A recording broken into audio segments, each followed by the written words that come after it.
while I wait, I don't know whether anybody has emphasized it before, that this conference, the subject of sports writing, was occasioned by Frank DeFord moving down here, and we had hoped that he would be part of this, but unfortunately he didn't make it, nor did Liz Lear, who was also instrumental in doing this.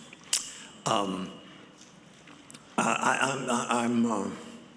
told that I should emphasize that I like tennis after yesterday, that I play tennis, I watch it incessantly on television. I try to limit myself to 7 or 8 hours a day in front of the tennis channel. And I think in terms of the biblical line, where you're supposed to hate the sin but love the sinner, I find myself loving the sin but hating the sinners. I mean, I do like tennis. I'm a late convert. I didn't play tennis until I was 30, but then with the zeal of a convert, I really went in, jumped in with both feet. Never really took lessons. That would be too practical, but I was an eager player, and I can remember once driving from from Bishop, California, across the Sierra Nevada range to Reno in order to play a guy who had once beat Yannick Noah. This was such a treat for me that I was willing to drive for 6 hours through a snowstorm, but those days are over. I started going and covering a few events in the late 70s, and I covered them in the way that most events are covered, that is, distantly. I was there to write articles, and I actually did write very enthusiastic articles about the Italian Open. And I remember an article that I did about people trying to qualify for Wimbledon, and I followed a guy named Nails Carmichael, who was older than I was then, and he was trying to qualify one last time. It's the kind of sentimental, nostalgic piece that you see too often in tennis, but I was guilty of writing it. I also was writing other things, novels, and then I did a nonfiction book in 1980 called Life for Death, which was about a childhood friend of mine who murdered his parents and went to jail for life. And my mother especially, but our whole family became very involved with his situation and managed to get him paroled after 10 years. I mean, he was only 15 when he went in, but after having done that book, I found myself the recipient of many hair-raising letters from people on death row or from their wives or children or the victims of crimes. All of them had stories to tell, and they wanted me to tell those stories. And then my agent proposed that I do a book about those 26 black children who were killed in Atlanta in the early 80s. And I thought, well, I'm being typecast now as this ghoulish figure who does murder cases, and I wanted to do something liberating and something that was going to be a change of pace and hopefully considerably cheerier.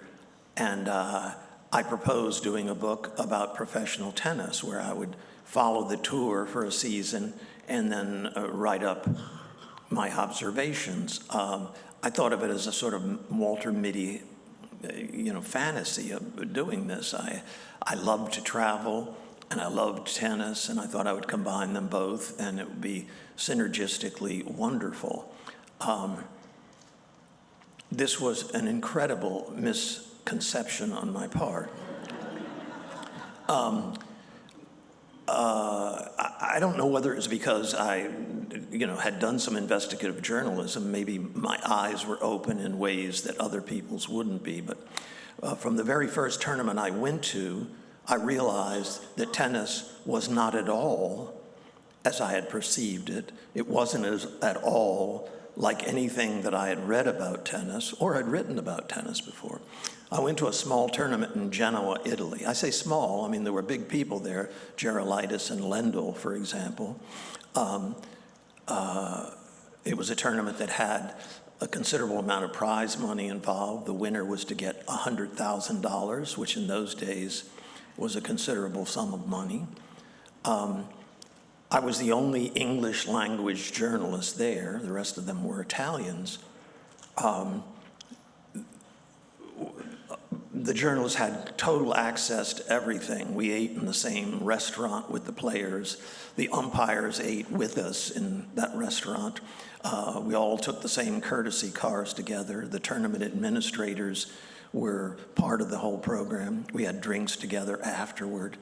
And I found the talk sort of startling, because what they were talking about were, you could say, rule violations, but they were also frequently legal violations or violations of the law. They were talking about things in tennis terms about guarantees. Though I don't know whether that's a term that's familiar to you, but you know, a tournament has an announced sum of money.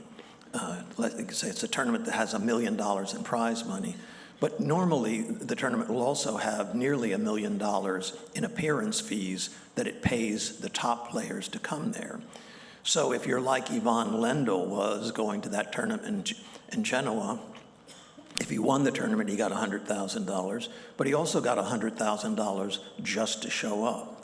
Now, this was a violation of tennis rules, and it subjected him to a substantial fine and for suspension from the tour for a couple of years. It was supposedly a great secret, but it was completely open, and people talked about it at press conferences. The umpires talked about it. The tournament administrators were acknowledging it. Their greatest regret that Borg, who lived right down the Mediterranean from Genoa, hadn't seen fit to come down and play in the tournament. Apparently, a couple of $100,000 wasn't enough to move him. There also were discussions, you know, you didn't have to be Woodward and Bernstein, all this just dropped in your lap, about if you took $100,000 under the table in cash, what did you do about your taxes? How did you declare this on your taxes?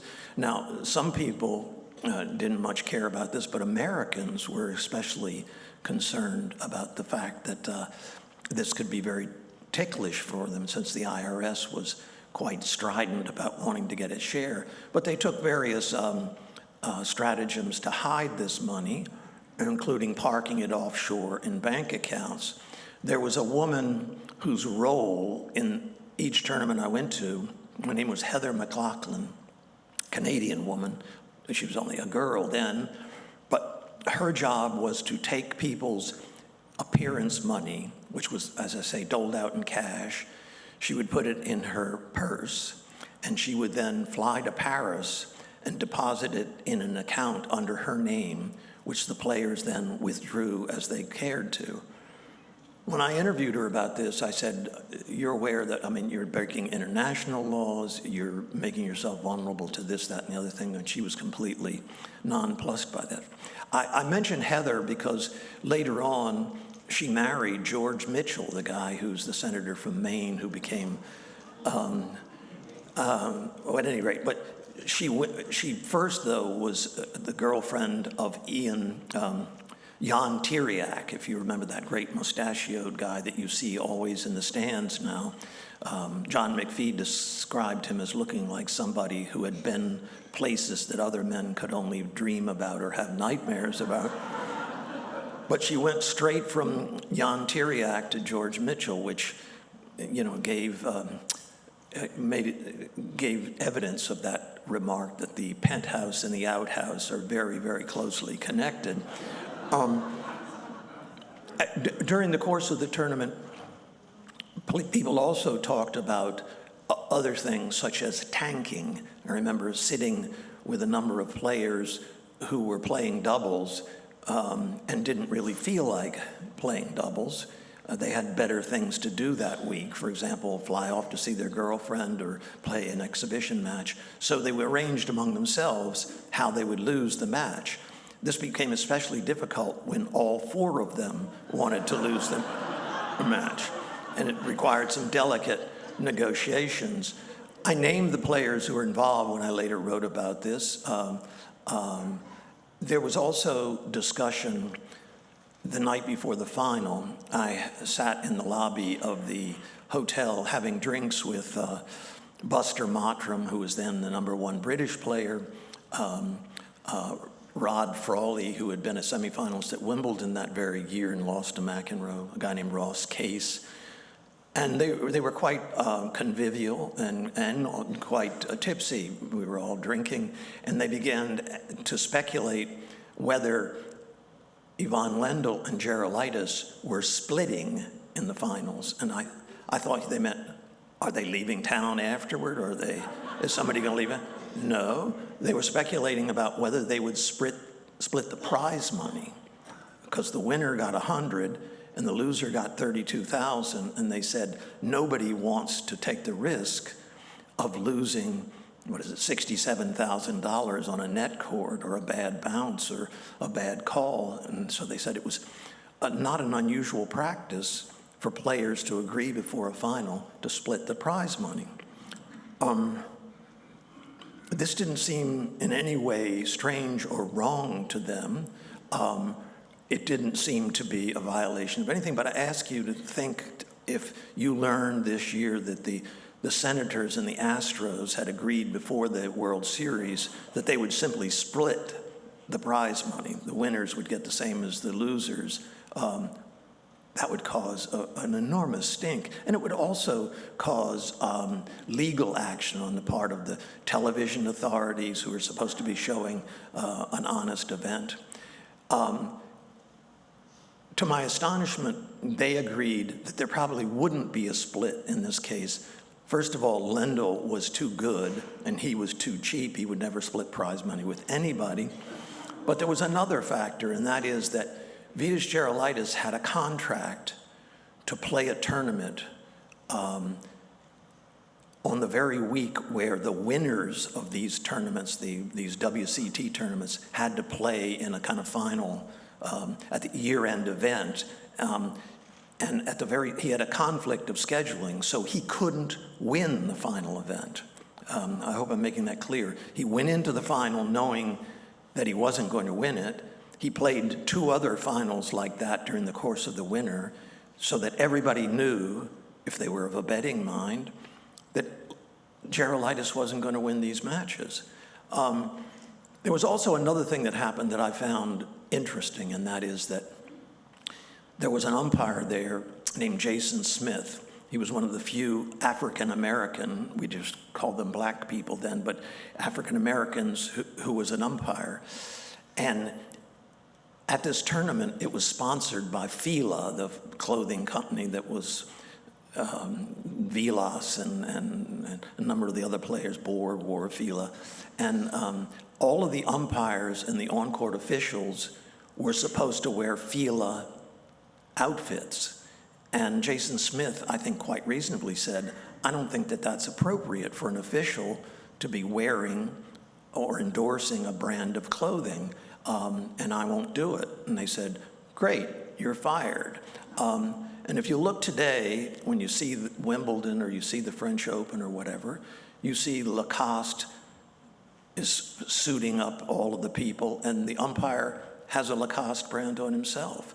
Well, I mean, the umpire in baseball doesn't have an endorsement deal. He's not part of a contract.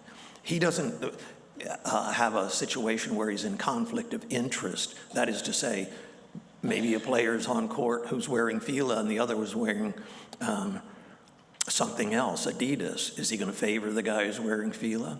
Now, this may seem, that's a kind of nonsense speculation. But in fact, a number of the umpires on the tour were shape changers. They not only umpired events, they were also racket dealers and clothing representatives. So frequently they had financial relationships with the players who they were officiating. All of this struck me as perplexing, but I still thought that I would go on to write what I conceived of as being a kind of lyrical hymn to professional tennis. that I would simply take this information that I had collected, I mean, this seems so incredibly naive now, and I would turn it over to the Association of Tennis Professionals and to the ITF, the International Tennis Federation, and to the people who ran what was then called the Volvo Grand Prix circuit, and they would dust this thing off very quickly. To the contrary, they were completely uninterested in this, and said, these are deals between the players, we don't have anything to do with this. I said, what, you have rules about it, you have rules about guarantees, you have rules about tanking matches, not giving best effort, and they said, how could we possibly police it? And I said, well, apparently you can't, not if you take that attitude. I then wrote to my publisher and said, I came out here expecting to do a book. I'm like a miner who's out here thinking he was searching for gold. Instead, I've struck uranium, which is a valuable substance, but it's also radioactive. I don't know, there's some danger to me and to you in the sense that this could be legally dodgy, there could be accusations of libel and so forth. I'm willing to go back and just willy-nilly do my lyrical hymn to tennis unless you tell me otherwise. But if you want the uranium story, you're going to have to guarantee me that you'll defend me legally. And he said, go for the uranium. And so I spent the rest of the time on the tour covering matches, writing them up and so forth, but also asking questions about the various things that I had seen and heard. And no one denied it. No one denied it. I learned, for example, that the umpires, the officials at tournaments, were hired directly by the tournament director, who, having paid, for example, $100,000 guarantee, feared the worst that he could possibly imagine would be that that player would lose in the first round or the second round. Why would you want to invest that kind of money in somebody? These days, of course, the players are getting $500,000, $750,000. Think of that. If you are like the good folks in Dubai who a couple of years ago, it must have been 10 years ago now, paid Pete Sampras $750,000 to play the tournament in Dubai. And old Pete came there and lost in the first round to a Moroccan player. So suddenly Dubai is out $750,000. Or more recently, the tournament in Brisbane, which has now been replaced, played Jack Sock $600,000 to play singles, and he lost in the first round. You had a player like the Russian Kafelnikov, who played 14 straight tournaments where he got over six figures in guarantees, and he lost in the first round in every one of them. Now, you would think that this was all so obvious that somebody would do something about it, but you would be wrong, just as I was wrong. I don't know how to, there are several ways of putting this. Either you could say, as I've frequently said, that tennis is the most corrupt professional sport, with the possible exception of boxing, or that it's a world unto itself and should only be analyzed by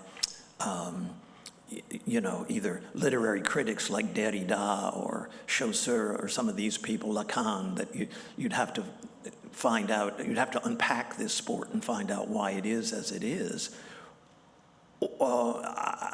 I'm always hovering between the two. I think it's maybe more a sport like Formula One or professional bicycling, where you have teams and you have events and there are winners and losers. There are people whose role is simply to be there to set the pace for the guys who go to the top and win the events. I don't know how familiar you are with bicycle racing or Formula One, but it's not simply, hey, who's fastest? There are agreements between teams and between members of the teams. And I thought, well, maybe that's the way of looking at professional tennis. But the last thing you could do is to apply real-world norms to tennis. As much as I tried to get people to speak to these issues, they would speak to them but do nothing about them. I mean, I interviewed people of the caliber of Arthur Ashe, who confirmed that this was happening. And I remember, this seems to me, again, one of my implausible bits of naivete. I went to Bud Collins, who at that time was the most popular announcer on television, and effectively said, "Say it ain't so, Bud." I told him what I had seen, that I was writing this book. And Bud's response was this: tennis was born in corruption and has never outgrown it. And I said, "Well, Bud, that's not what you say on television." He said, "I don't say it on television because it's no use." I said, "How can you be so sure?" And he said, "Because I remember Jimmy Connors getting $50,000 under the table to play the Longwood Cricket Club tournament, which Bud was a member of." And he said, "I wrote about it in the Boston Globe, and I found out it changed nothing, and nobody cared." So he said to me, "Write your book, Mike. Good luck to you. I hope you sell 1 million copies, but it won't change anything." So I said, I thought, "Well, Bud, you're so wrong. When I do this, the whole world will change under my feet. Tennis will never be the same again." Well, in some ways you could say it wasn't. When the book came out, the first response to this was, I was at the Italian Open covering the tournament for the Washington Post, and the director of the tournament, a very handsome, tall man, 6'6". His name was Chino Marchese. He was known as the Silver Fox on the tour. His response was to come into the press box on the center court during the final, physically drag me out of my seat down underneath the stadium, knock my head against a wall. He was screaming at me so loud, regaling me with his interpretation of English. "You fucker," he said, "you fucked me." And an official ran off the court, and I thought, I'm saved. The official came up, and he said, Chino, what are you doing?" And he said, "This guy fucked me." And I said, I thought the guy would say, "Chino, you can't do this, at least not right now during the final." Instead, he said, "Take him someplace else." And so Chino took me to a room off the center court where there was just a shovel and a pile of sand. And I thought, oh, this is perfect. He'll beat me to death with the shovel and bury me here. And he said, "We are not leaving this room until you come to Bob Kane," who was then the director of tennis at IMG, "and tell Bob Kane that what you have written is a lie, it's wrong, it's inaccurate, especially as it pertained to Chino Marchese. These are all lies." And we waited there for a while as he threatened me, threatened my family. I lived in Rome in those days. And I thought, this is easy. I said, "Chino, of course, take me to Bob Kane." Because I thought, Bob Kane, he's an American. He lives in Cleveland, Ohio. Take me to Bob Kane. And so he said, "Come here." And he drags me upstairs to the VIP lounge where Bob Kane is holding forth. And he said, "Bob, this is that creep and Michael Mewshaw, these shit," he said. And I said, "Mr. Kane, glad to meet you." I said, "This man has assaulted me, has threatened my family, blah, blah, blah, and I want to know what you want to do about it." And Bob Kane said to me, "That's between you and him." I thought, this is Godfather 3. I mean, this is really, really an unpleasant bit of experience. The book came out. It did cause a stink. Harper's Magazine published about 10,000 words of it. I went on a promotional tour. At first, a number of tennis officials would appear with me on television, but then that soon stopped because they had no explanation of these things and they couldn't very well deny it. My publisher was concerned that we would be sued. We never were, because the last thing that anybody on the tennis tour wanted was for there to be a libel suit where they would be deposed under oath. They had so many skeletons in their closet that they simply didn't want to do it. So the book came out. It did what it did. They changed a couple of rules. For example, having denied that anybody was getting paid guarantees, they then legalized guarantees. and they guarantees then went up, as I say, to the point where they're now $700,000. Tournaments are supposed to be transparent about this, so that if you go to the Canadian Open, you're supposed to be able, as a fan or as a journalist, to say to the Canadian Open, what are you paying as a guarantee, and who are you paying the guarantees to? But they won't tell you. Now, the question that goes through my mind, and it did then, was where were reporters in this? Where were tennis writers? After all, we're talking about sports writing and sports literature. Where were the peerless Woodward and Bernsteins of the press? Well, they were in the pocket of the tournaments. They still are. They still are. It's less blatant now, but back in those days, journalists also could get guarantees to cover tournaments, especially the British press. They really, an event really didn't have the stamp on the meat until the British press showed up. And there were various members of the press who would demand free transportation to tournaments, free rooms.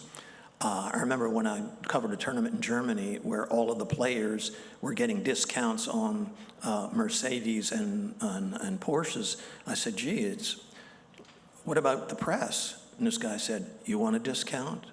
I'll give you 30% off of any Mercedes on the lot. Again, imagine, I must add, during the years when the Volvo Grand Prix was extant and Volvo was the primary sponsor, you'd be amazed how many umpires and linesmen and tournament officials and journalists drove Volvos.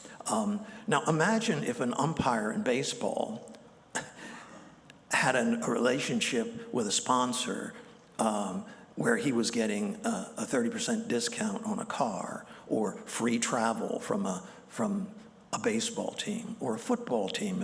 Imagine if the officials were. I mean, this stuff was so blatant, so obvious, so lousy, that I really don't know what to say other than that's the way it was, and that's the way it is.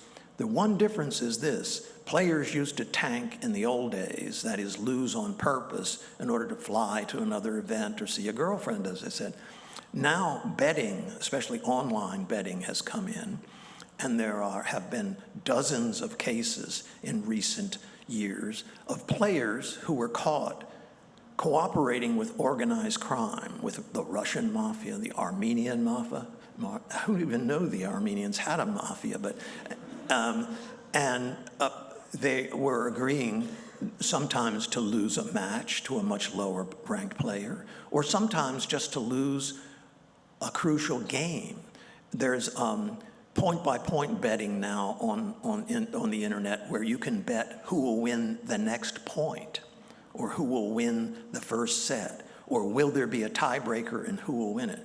Now, a lot of guys wouldn't want to tank an entire match because, hey, I don't want to lose the whole match. But if you said to them, how would you like to make $100,000 by losing the first set to this no-hoper that you're playing in the first round? Some of them would consider that. And the way they justify it, and I've talked to many lower-ranked players about this, is the top-ranked players, they get guarantees.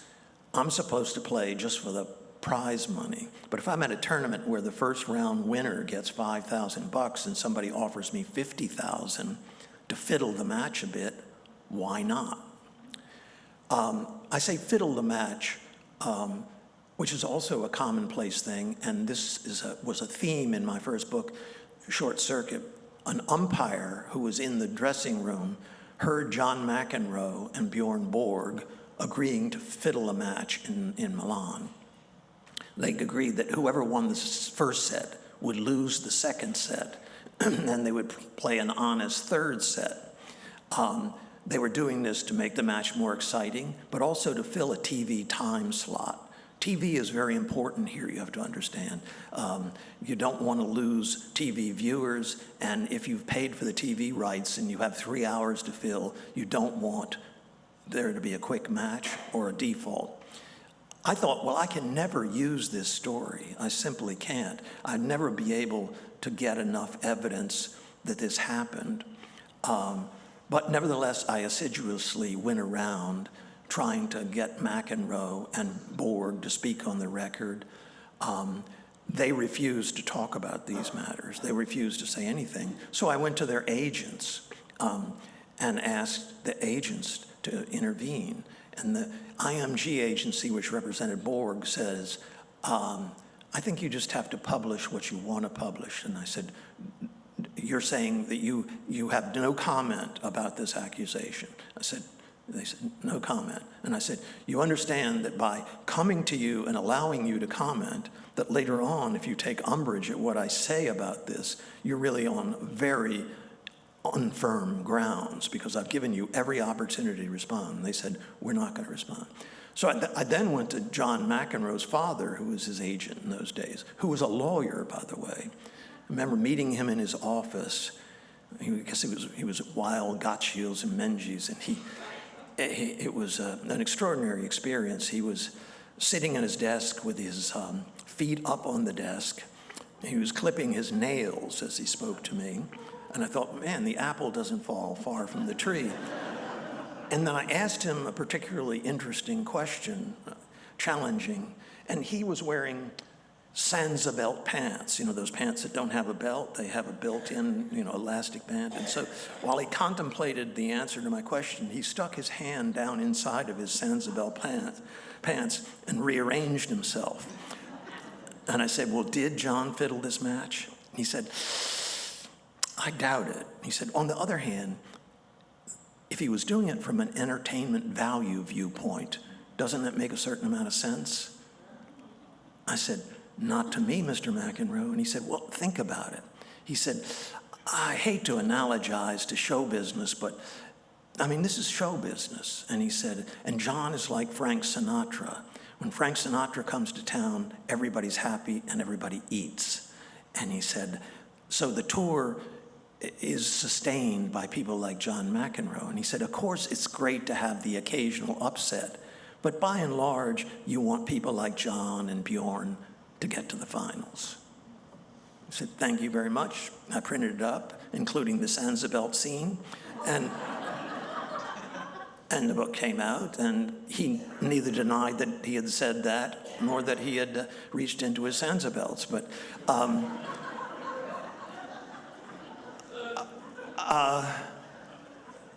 it was difficult then, after that, for me to regard tennis, especially as a writer, to regard it,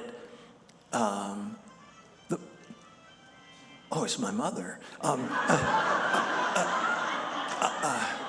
Time to go home. Or was that somebody wanting to cut me off?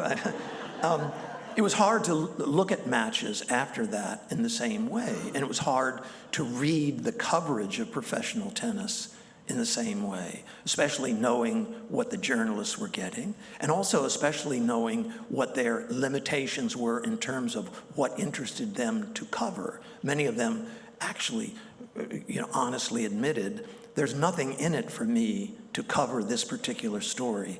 I get a check at the end of the month, whether I'm just writing up the results. If I had to try and track down some of these stories that you're talking about, it would take a lot of time, and there'd be no bump in it for me. What would be in it for me? As a matter of fact, what would happen is I would lose access to the players, and I probably wouldn't get credentialed, which, by the way, I didn't for the following 3 years get credentialed. I came back 10 years later and went on the women's tour.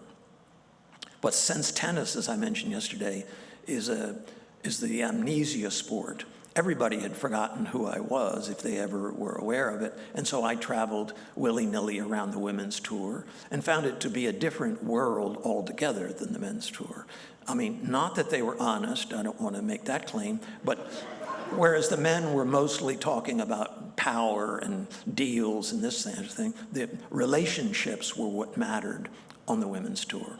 And the relationships that one read about in the scandal sheets was always about lesbian relationships in tennis and how parents had to travel with their kids to make sure that these young girls didn't get molested by lesbians.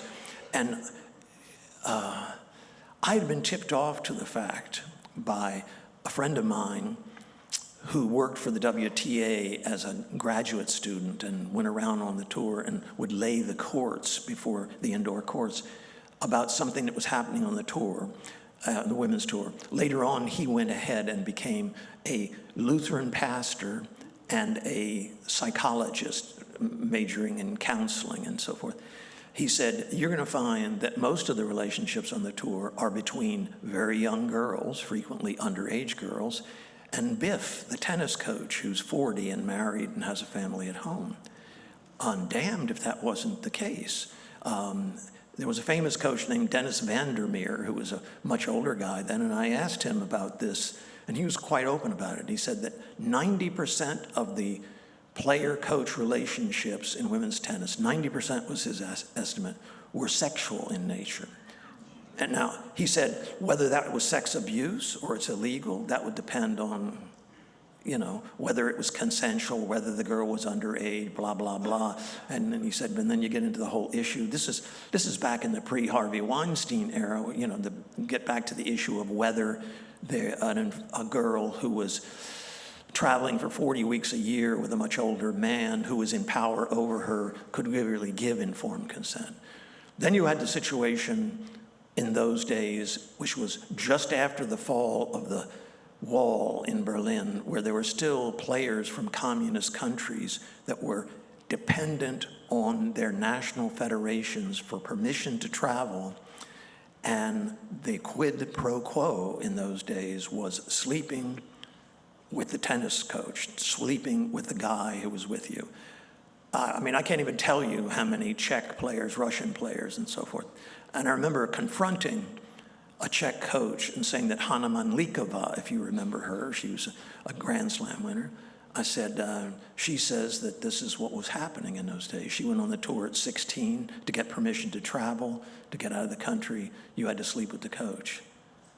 And he said, well, she's lesbian now, isn't she? And I said, so they say. And he said, well, she wasn't when I slept with her. That was his response to this. Interestingly, I also talked to the parents of various girls on the tour and asked them what they felt about this. Nobody was particularly exercised. These parents I know there's a panel later today about getting rid of all parents in sport, but I remember talking to one woman, and she said to me, well, little Betty Sue is going to sleep with somebody. She's 16. She's going to be having sex with somebody. If she has it with her coach, at least it doesn't take her away from her tennis. I said, good-o, good-o. That book was called Ladies of the Court. It came out, and I was again asked to go on a promotional tour, and it was to start at what used to be the Sony Ericsson tournament up in Key Biscayne. And I had a press credential there. I was to be part of the press. And there was a bookstore, as there usually is at the tournament. And there was an agreement that I would sign copies of my book. But the day before the tournament started, I guess it's Fort Lauderdale Sun-Sentinel did an article about the book in which it quoted various anecdotes that I'm now sharing with you. And when I got there to pick up my press credential, it was pulled. And I said, you don't have press credentials. Why not? And they said, we don't need to explain. I paid my way in and went over to the bookstore, and I found the books hadn't been taken out of the box and were not going to be sold there. This to me seemed like some First Amendment violation, but I wasn't the only one who thought that. The New York Times wound up doing an article about this and saying, how can you refuse to stock a book or sell a book that you've already ordered just because you don't like its content? In tennis, this made no difference whatsoever. So that was my experience in writing about the women. Now, I said that not that the women were totally honest. There were also, at that time, guarantees hadn't been legalized on the women's tour. They were still illegal, and supposedly if you took one, you were fined and suspended, frequently for more than a year.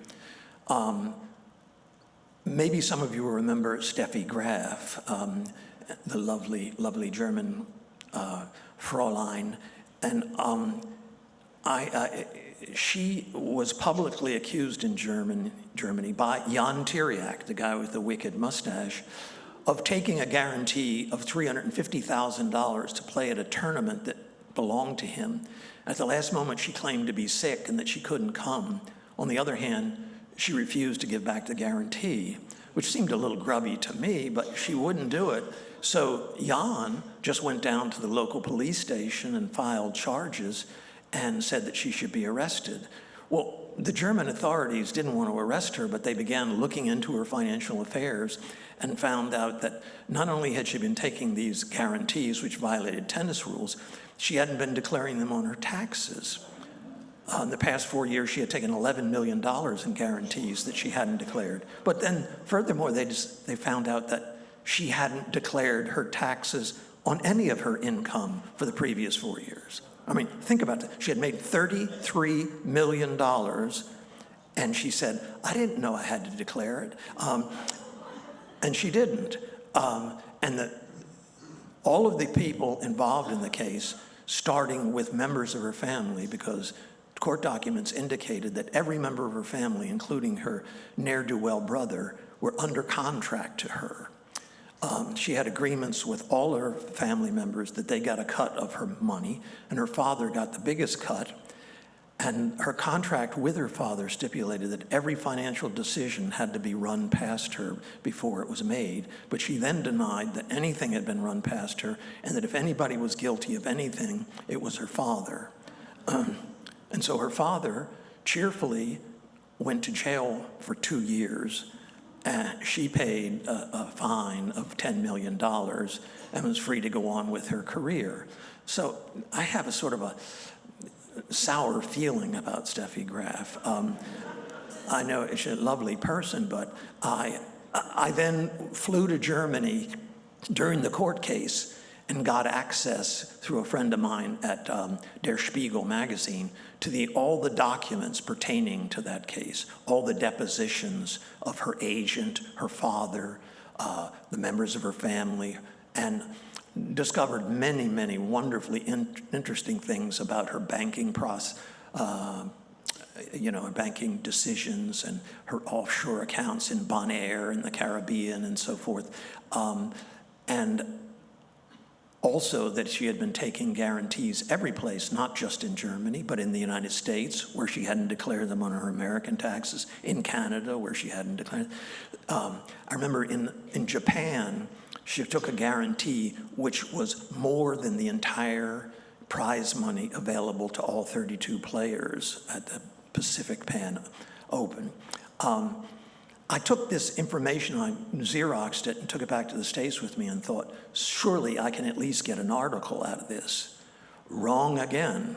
I couldn't even give this information away. I called the Washington Post, not interested. I called the New York Times, and I'll return to that, but in a moment, not interested.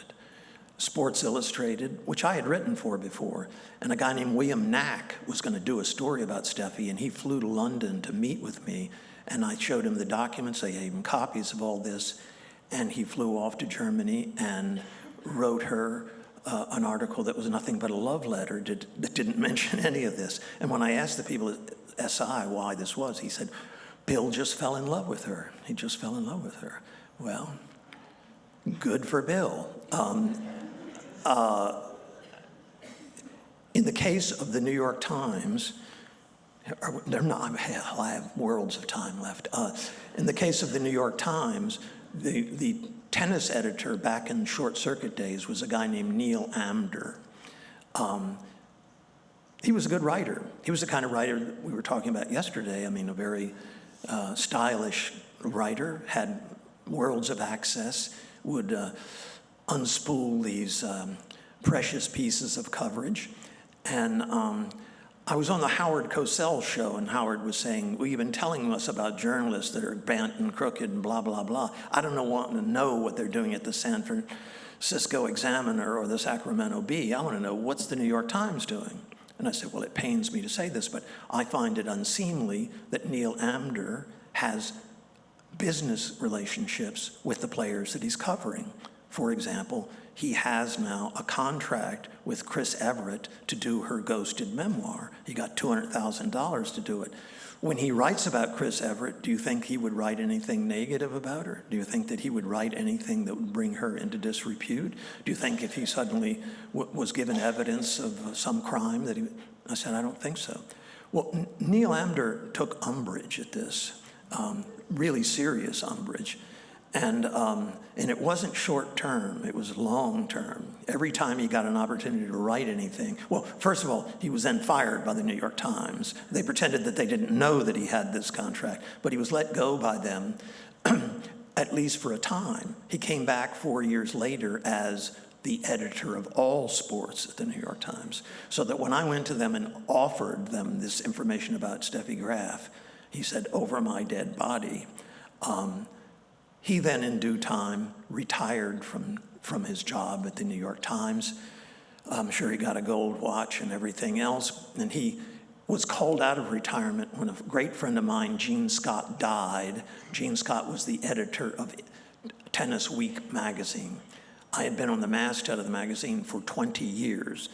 And Neil Amder was called on an emergency basis out of retirement in order to edit Inside Tennis. I had been, as I said, working for 20 years for the magazine. I had several assignments outstanding that I was going to fulfill, and I opened up the most recent issue of it after Amder took over, and I noticed my name was not on the masthead anymore. And then one of his assistants called me and said, "You're not working for us anymore." I said, "What about the articles that I've been assigned?" "Forget about it."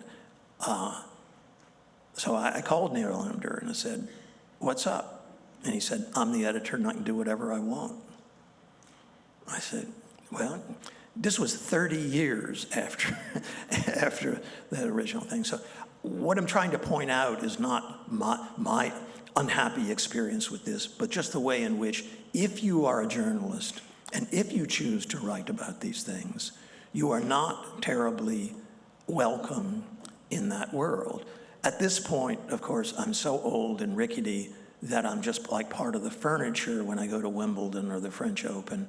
But if you make a habit of writing about these things, if you make a habit of presenting tennis as I would characterize it, and that's the title of my lecture after all, tennis is like a butterfly.